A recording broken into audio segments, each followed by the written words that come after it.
Okay, so I'm looking even more beautiful now that I've incorporated some exercising. But one more downfall of me is that I don't eat completely healthy. I eat too much sugar. I eat too much salt. But they're not from processed foods.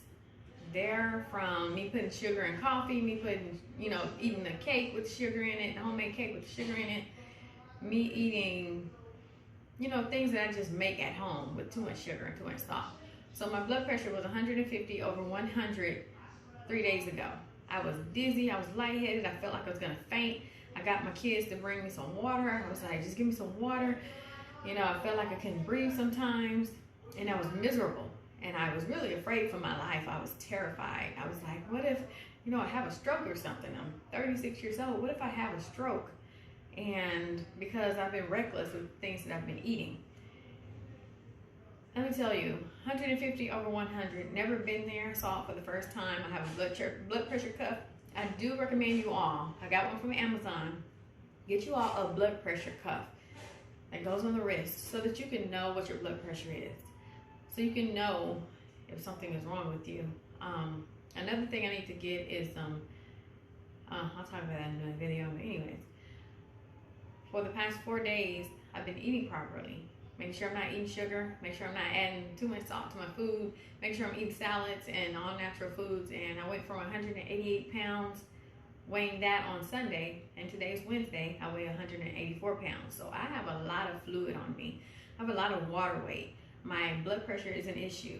My bad eating habits are an issue, even though I cook home-cooked meals. Even though I rarely eat meat.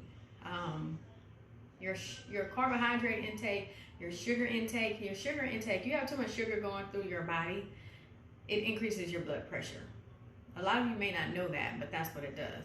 And not only does salt raise your blood pressure, sugar raises your blood pressure. Being stressed out raises your blood pressure. Being nervous raises your blood pressure. So, got to get all of those things under control, okay? So I'm on day number, let's see, it was Sunday that I was feeling bad, so we're gonna start from Monday. Monday, Tuesday, Wednesday. In a matter of 3 days of eating right and drinking lots of water, at least 8 cups, I have managed to go from 188 to 184 pounds. That's 4 pounds of weight loss, and I'm pretty sure it was water from all the fluid buildup of my body. But let me tell you, y'all, I seek to live thick and embrace my beautiful figure. I embrace this. But what I don't and I won't embrace is feeling like inside of me is super unhealthy to the point where I'm worried about actually having a stroke and dying. That scares me. That terrifies me more than anything. So you all out there, I tell you, I will always tell you, embrace your curves. Love your body. Love your body. But please make sure you don't have high blood pressure. Please make sure you don't have high blood sugar. Please make sure you're not stressing yourself out. Please make sure you're taking care of what's on the inside.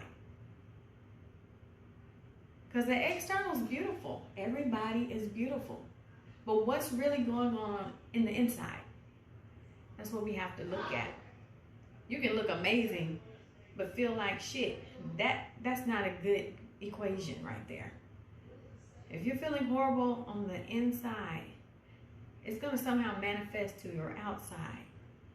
Because you're not going to be able to enjoy what's on the outside if you laid up in the hospital or laid up in the bed, can't move, can't keep your footing because you're dizzy, worried about having a stroke. I've been there, I've done that. We've got to do better. I am doing better, I want to see my children grow up. That's important to me. I'm a great mother to my kids. They would tell you. I cherish my children. I adore my children. I love my children. But I want to be here to see them grow up and be successful.